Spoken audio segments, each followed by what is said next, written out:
Hello, and welcome to the Navigating Business Podcast, a podcast for agency owners that dives into the extensive world of advertising and marketing agencies. We talk about topics like finance, marketing, scaling, and much more. And today we're going to talk about LinkedIn, social media, and maybe even a little bit about Hawaii. Here with us today is Mindi Rosser. Mindi helps B2B business owners, thought leaders, and subject matter experts start having great conversations on LinkedIn with their audience, prospects, and peers based on trust, authenticity, and consistency. And Mindi truly is an expert on LinkedIn, so we're excited to talk to her. Hi, Mindi.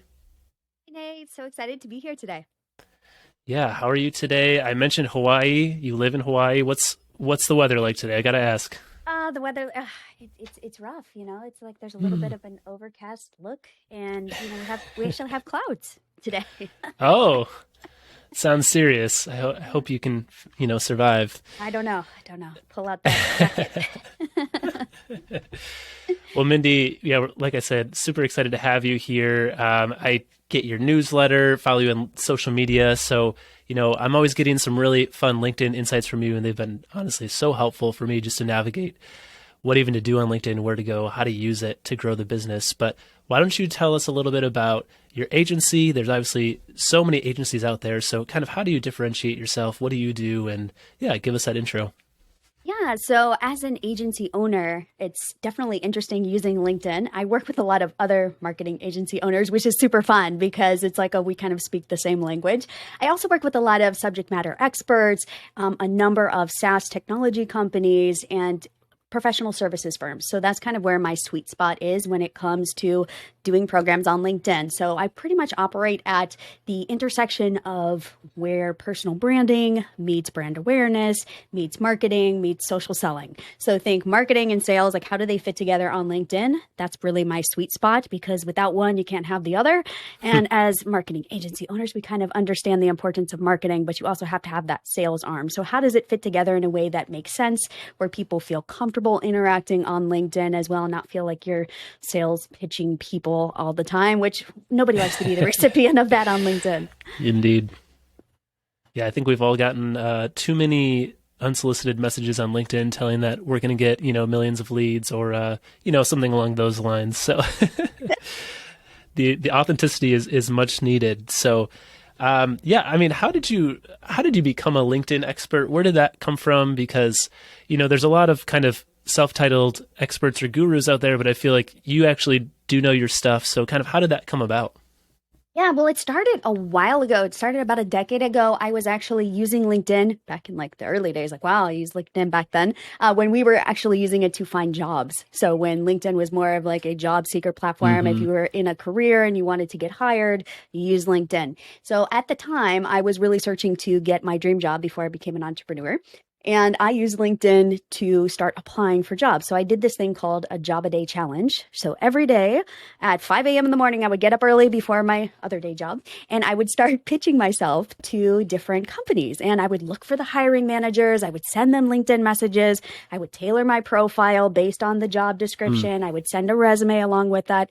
And so there was kind of like this blend of getting connected with people on LinkedIn, messaging them there, and then also, showing that I had the chops to do the job. So that actually landed me my dream job within 3 weeks. I was like packing up my stuff and moving, and it was all based on LinkedIn. And the person who hired me said, "Yeah, you're kind of young, maybe not completely qualified." But you know what?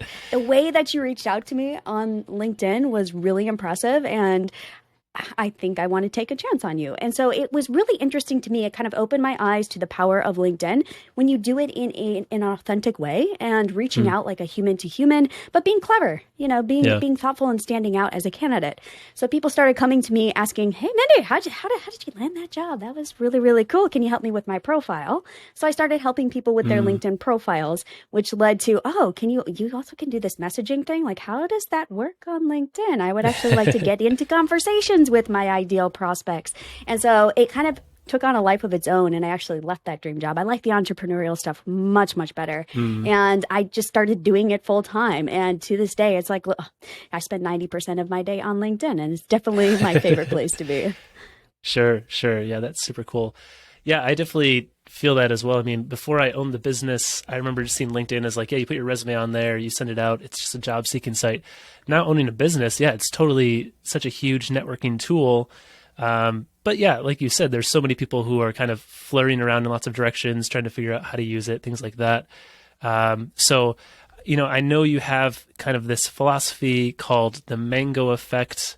You have a new podcast coming out April 4, I believe, right? That's correct. Is that yes. correct? Yeah. And that's also called the mango effect. So tell us what that is, what that means. I know it has something to do with some trees in your backyard, but yeah, tell us about that and what it means for business owners.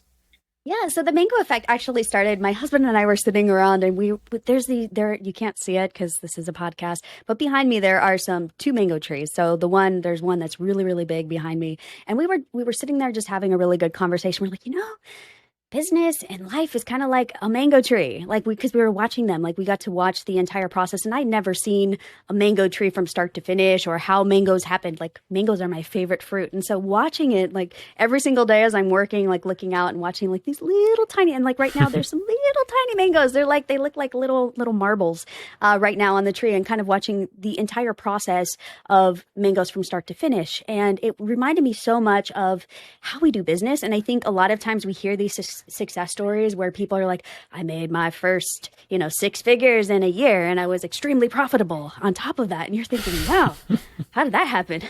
I want that. And it just feels so unrealistic. And I think when it comes to LinkedIn, people approach LinkedIn with this mindset of, if I can either pay to play or I can just get results really fast. I can grow my network. I'll just spam people connections and I'll have thousands of connections of people who want to do business with me. And it's going to happen like that. And it's just not how it works. And so it's very much like a mango tree, which it takes so much time for that tree to develop. But then it's watching the amount of mangoes that come off that tree. You're like, well, I'm glad I didn't just, I'm glad I didn't discount the tree early. It's you just have to wait and be patient. And sometimes it's a surprise. You're not exactly sure how many mangoes you're going to get each year. But as entrepreneurs, we know things can be a little bit unpredictable at times. But you know that it's coming because you planted the seed, you watched it, you nurtured the tree. And yes, it took time. Depending on the tree, it could take 10, 20 years. Business usually doesn't take quite that long, but still it feels like ages when you're getting started. But if you are patient and you put in the time and you actually nurture that tree, it grows and it produces fruit that you actually enjoy having, and sometimes more than you could possibly want, and you're sharing it with all your neighbors. So it just reminded me very much of business in life. Yeah, that's cool. Well, we are going to post this podcast on YouTube, so if behind you that tree is the mango tree, then there you go. There it is. That's a mango tree. Being a Midwest person, I know you lived in Indiana for a while too. I know, nothing about mango trees. So I appreciate the botanical side of you too. How does a mango tree actually work? I couldn't have told you that. So, but yeah, that's really interesting. I think social media on its own, and maybe you disagree with this, I don't know, but social media feels like it needs instant results sometimes. You're like, well, I send out a request, I talk to the people, I do the 3 steps, I should have a client by now. So it's really interesting for me. It's almost like a paradigm shift, right? Of thinking, it's not going to be hopefully 10 or 20 years, though maybe it keeps going that far, but months or a year or multiple years where you're cultivating that relationship, you're working towards it. And I liked what you said, you're not just kind of planted it and forgetting about it. You're being strategic. You have a plan, you're nurturing the seed to kind of grow those connections. So yeah, that's cool. It's a great analogy. So tell us kind of what that means for agency owners. I mean, obviously there's so many different types of agency owners, so I'm sure some of them are very familiar with LinkedIn, others maybe are not. How does the mango effect kind of play into, in a generic way at least, how they can start to use LinkedIn for networking, for growing the business? How can it kind of be that game changer they're looking for in social media? Yeah, LinkedIn is so different from all the other platforms out there, which is why I gravitated towards it.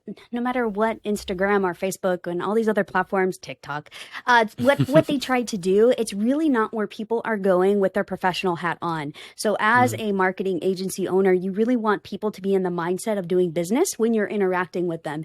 Yeah, it's great if you have an Instagram, if you have Facebook, if your people are there, that's fine. But those tend to be much more B2C. And as an agency owner, you're in much of a B2B space. And so the best platform for that right now, until I find something different, is LinkedIn. And it's just because you have the ability to reach everybody that you're trying to reach. Like one of the powerful things of LinkedIn, especially if you use a tool like Sales Navigator, is that you can actually research people inside of your target accounts. You can get like an entire account map of these people. You can reach out to them as a human. You can take an account-based marketing or account-based sales approach using LinkedIn and be very strategic about it versus just like on Instagram. It's very much like, okay, I'm just going to post and hopefully something happens. On LinkedIn, you can be very intentional and you can seek out the exact people, and they're in the mindset. Everyone expects you to be networking and doing business things on LinkedIn, and it's okay. It's like you actually have more permission to talk business here than you do on other channels. You have a little bit more permission to market yourself to sell on LinkedIn than you do on other channels. It's just because of the platform and the way that it's created and the environment, I think makes it really, really special. It's just figuring out how to do it in a way that doesn't feel like salesy or spammy and, just pitching people or being lazy. I think a lot of it is like, either don't know what to do or you're like, I just don't want to spend the time. I'm just going to outsource it. I'm going to use an automation tool and just start like blasting people. And the really desperate ones, they'll respond, but those aren't going to be your best customers. You really want to focus on the relationship building aspect to LinkedIn. And it's a long game. It's not a short game. Like I tell people, like it usually takes 90 days just to start figuring out if your message is working, if your connection invitations are converting. Sometimes it can happen faster. Sometimes it's like 30 days, 60, but 90 days is where you can really tell if you're getting traction or if you need to adjust. And the beauty of it is if you are consistent, you don't have to be like the most frequent person. You don't have to spend hours a day on LinkedIn. But if you are consistent in reaching out, getting connected, and doing it in a way that feels human, you are going to see those long-term results even years down the road from your efforts. Wow. Yeah, that's good. So to ask kind of the flip side of that question, LinkedIn can also be harmful. I mean, I don't know, maybe harmful is too strong of a word, but there's also some negative parts of it, right? I mentioned like all getting the spam requests. You mentioned that as well. What are some ways you've seen LinkedIn used poorly? And I'm sure you have so many examples, but what are maybe a couple things that are, real life things that, marketing agency owners should be thinking like, maybe I shouldn't try this or I should, maybe stay away from this? Yeah, this will be fun. There are a number of things, obviously. One of the things that I have noticed a lot of people trying to game the LinkedIn algorithm by posting things that are really not the best fit for LinkedIn, like stuff that is either too personal or people posting like really dramatic things, like very heart-wrenching things. It's like, oh, you probably should only share that with your family, or it feels like it's a way to get attention. Right. But it's negative. It's not really positive. So when you're thinking in terms of LinkedIn and posting, don't think about just getting engagement. I think some people do things just to get engagement, just to get views. And they're like, well, if I post this, I'll get a lot of likes or a lot of sympathy or a lot of, whatever it is that you're going for. I see puppy pictures, it's like, okay, puppy pictures. Come on. We know what you're doing here. You're gaming the algorithm. So I think it's really being thoughtful because you as an individual and as the person representing your marketing agency, you are representing your brand. And so people are going to perceive your company, even if you have a small marketing agency, it's maybe you and a couple of others, you still need to be really, really thoughtful how you're representing, especially from your personal profile. Some people kind of discount it and are like, oh, I can kind of be a little chummy here. You really need to be professional and think, okay, my personal brand, is it aligned with my company? Is it aligned with our mission? How is this reflecting on my brand, on my company? And is this actually going to attract the right people? Because you don't want to just get engagement for the sake of engagement or just get more followers just for the sake of more followers. They actually need to be people that are in your market, the actual people that you want to do business with, not just any old people on LinkedIn. So I think that's one big mistake, is that people try to play with the algorithm just to get those engagement numbers up. I think another one is they just don't know how to reach out in a way that doesn't feel like salesy or pitchy. Yeah. And it takes a lot of practice. I will say, I'm not going to lie. It takes a lot of practice to get it just right, where you feel like, okay, this doesn't feel either too boring or generic, not too personal, where I'm spending like 30 minutes researching them and they think I'm a complete creepy stalker. And then also it's like, is this actually relevant? Are we actually going to want to do business? Are they going to want to do business together after this? Or am I just wasting my time, networking? Because some people will waste a ton of time just networking for the sake of networking. And then you're having calls with all of these people that Maybe they're sales calls, maybe they're not. You're just kind of getting connected. So it's really being like laser focused and very strategic about how you want to use LinkedIn, what you want to say, and is that going to resonate with your market? So those are a few things that I think people really struggle with, getting started on LinkedIn. Yeah, no, that's good. I will say I oscillated between both of those two extremes of not doing the right thing when I started on LinkedIn. I both sent a lot of very generic messages to kind of whoever was slightly connected to whatever I wanted to, whatever industry. And I also really remember spending at least minutes looking through people's profiles, being like, all right, who do they know that I know? What interest do we have in common? And yeah, it probably came off as like, you spent too much time creeping on my profile, man. Like, I'm going to reject this. And I think I got rejected equally well on both of those terms. So that's funny. That's really good advice. But yeah, what I'm hearing you say is that, LinkedIn messaging is similar to brand messaging in general. Whether you're writing website copy or any content, is you're thinking really clearly about who you want to connect with, what, maybe either their pain points are or just what they're looking for in a connection. So just being really intentional with that. And that makes a lot of sense. But for some reason, for me at least, and maybe others, it seems like there's maybe a disconnect when we're thinking about social media. Like, we don't need to be as intentional, as like a permanent piece of copy, because it's just a social media connection. So I think that's good advice to be thinking about, what am I actually trying to accomplish with this, instead of just growing a follower count or, something along those lines. So yeah, that's interesting. So as far as, let's say, there's an agency owner, they're kind of new to LinkedIn. There's all these features and pop-ups and things hitting them when they log in. Like, do you want to try this? Do you want to try this? What are kind of, you mentioned a couple of things as far as connecting with people, things like that, but what are kind of the first couple of things they should do as far as like setting up their LinkedIn profile? Even like, is it finding some connections? Is it editing their profile in a certain way? I mean, I looked at your profile before this call and you had like a video on your profile picture. Yeah. I didn't know that was possible. So what are the things they should be doing first of all? Yeah, it's a really good question. And I think the first thing, like if you are just either getting back to LinkedIn, just starting with LinkedIn for the first time, I would not worry at all about connections at the very beginning. Like, don't worry about that. You want to focus on your profile. Okay. Yeah, so don't worry about the connections. Like, look at your profile and think, okay, I treat it like you are a marketing agency owner. Like, copy, how to write, how to attract, you understand all of those same elements. So apply those same elements that you do for your clients to your profile. And so the key with your profile is you really want to think about going into it with the right headspace. And you understand this because this is something you do all the time. But going into the headspace of, okay, who is my target market on LinkedIn? And you may have multiple markets, like you may be working with a lot of different verticals, it just depends on your agency and how it's set up. But think of the primary one, like who are you going to focus on next? And really get your head in that headspace and write to them. So you're going to want to focus on your headline, and your headline, you want to get across who you are, whom you help, how you help them, and the results that you generate, and thinking specifically of that one priority audience. And it may be broad, it may be really narrow. Just keep in mind that even if you're speaking to that one audience, you're not necessarily going to turn off all of the other ones that you work with too. Sure. A lot of them will just kind of go, oh, okay, but you also work with these other companies. So don't be afraid to get too specific there. It's better to be a little too specific than it is to be like crazy broad, where they're like, okay, you're another marketing agency owner. Fantastic. Okay, moving on.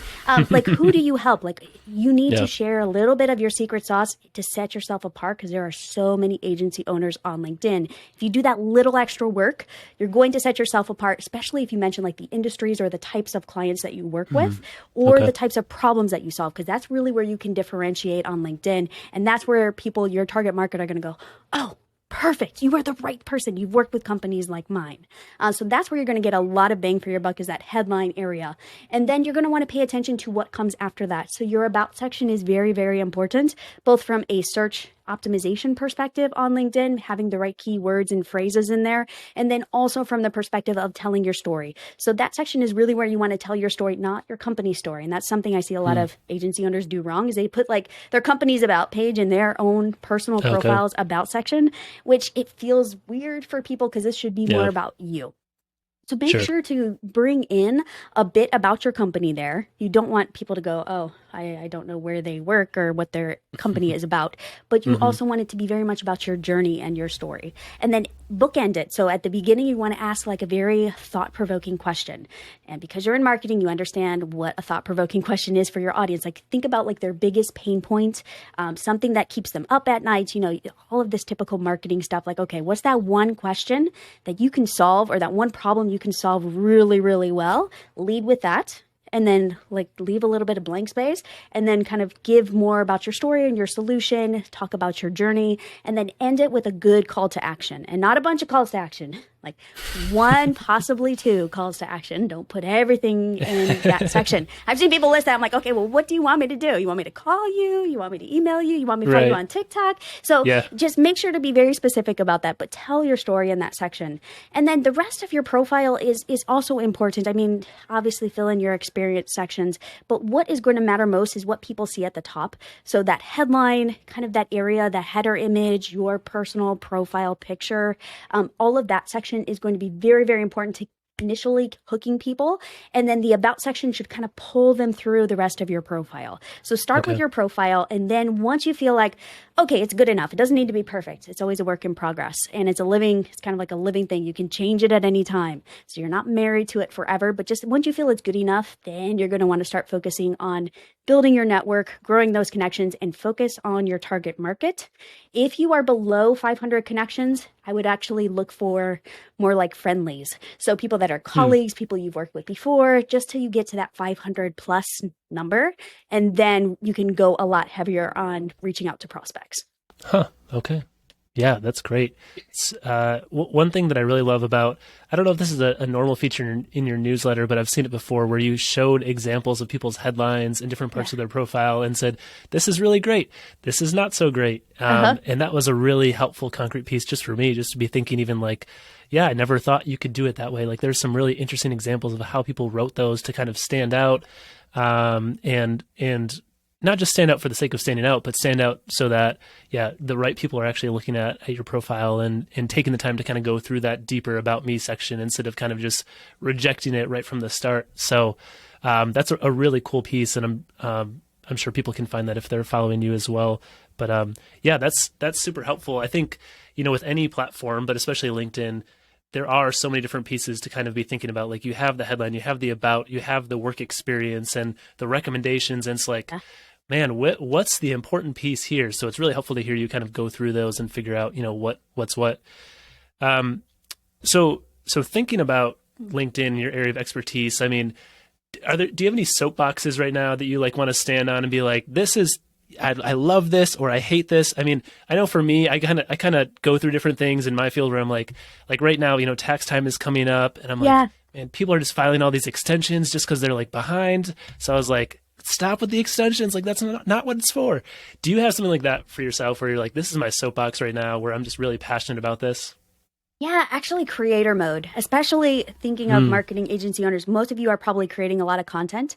And so right now I'm like really heavy on creator mode, like go in with creator mode. So creator mode, if you're not familiar with LinkedIn, basically LinkedIn used to be like you wanted to post Twitter type posts in the news feed to kind of, ask a really thought provoking question and get a bunch of engagements. For a while it was polls. So I would tell everyone, right. post a poll if you want to get some engagement. Those are kind of like, I think people are kind of tired of them now. And LinkedIn right now is pushing very hard on creators. They really want digital creators. They want creators on their platform.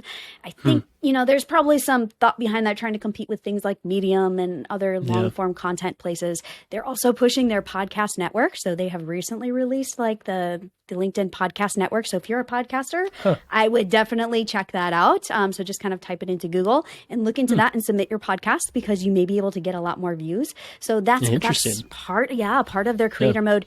And then also LinkedIn Live. So LinkedIn Live, if you do any type of live streaming, some people will use it with their podcast and like stream their podcast podcast live. But LinkedIn Live is really big right now, along with the newsletter feature. So LinkedIn has its own newsletter feature. Basically, they're turning articles into newsletter editions.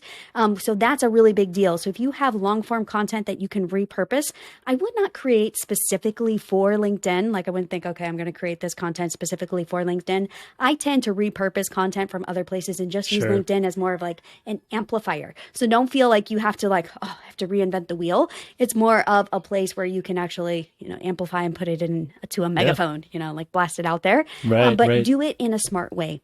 And this is a really good way. I've noticed a lot of people engaging more with the longer form content, even things that are like 10 minutes long. Like I will post newsletters that are, the read time is 8, 9, 10 minutes and people love them. And it's like, huh. But if you make it easy to read, they can just scan it. It's not like it's going to actually take them 10 minutes to read. So if you have content from elsewhere that you have not shared to LinkedIn, 'cause you're like, oh, I don't know if I should post my blog here, I would repurpose and post it as like a LinkedIn newsletter. So turn on creator mode on your profile and check out the features because it's definitely a good way to set yourself apart, build a personal brand, and also kind of get known on LinkedIn.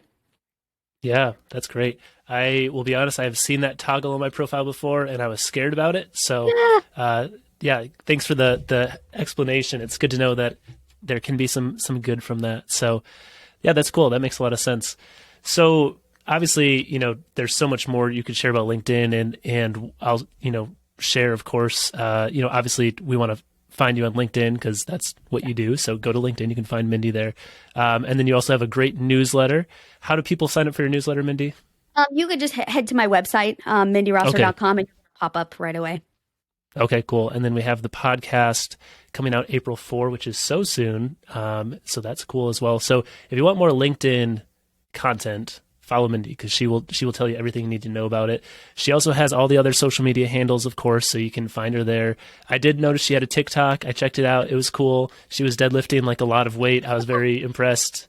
But Mindi, to finish up here, moving LinkedIn just to the side for a second, as an agency owner, any kind of strong lessons or experiences that you think of like over your time being an agency owner that you're like, man, for other agency owners, this is something that either I went through that I want to share, or maybe it was painful and don't want other people to experience the same pain. Anything there as far as agency ownership in general? I mean, it can definitely touch on LinkedIn, but what would you share for that? I think one of the biggest lessons I have learned, especially over the last couple of years, has been partnerships and which partnerships to explore and which partnerships are just either not leading anywhere or are misaligned. I feel like I've made a good number of mistakes in just sinking a lot of free time into partnerships that don't go anywhere, or getting into partnership with people that we just were not on the same page and trying to make it work. And I feel like, especially as agency owners, and I think our personalities, like we want to help everyone. We want to work with everyone. We're like collaborative types. We're cheerleader types, a lot of us by nature. And so it's really being thoughtful, I think, about the people that we do associate with and the people that we do business with. Just because we want to be friends with them doesn't mean we necessarily should do business with them. And so really being thoughtful and strategic about those partnerships and knowing when to say no. I tend to say yes too frequently. And so knowing when it's like, okay, let me actually pause and realign and figure out, is this really a good fit? Are we aligned and do we have the same vision? I think is critical. Yeah. Wow, that's good. That's so good. Yeah, that's great. Well, Mindi, greatly appreciate your time and sharing a little bit of your insight with us. Like I said, there's lots of ways people can get in contact with you. And I honestly think everyone should follow Mindi because LinkedIn is changing all the time. I mean, I follow it from a distance and I'm still surprised by all the new changes that come up. So follow Mindi and you will be up to date, I promise, on all the new things to do. Check out the Mango Effect podcast coming up April 4. And yeah, become a LinkedIn.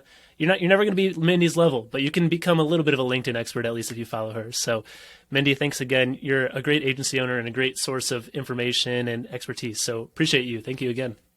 Thank you so much for having me. This has been fun.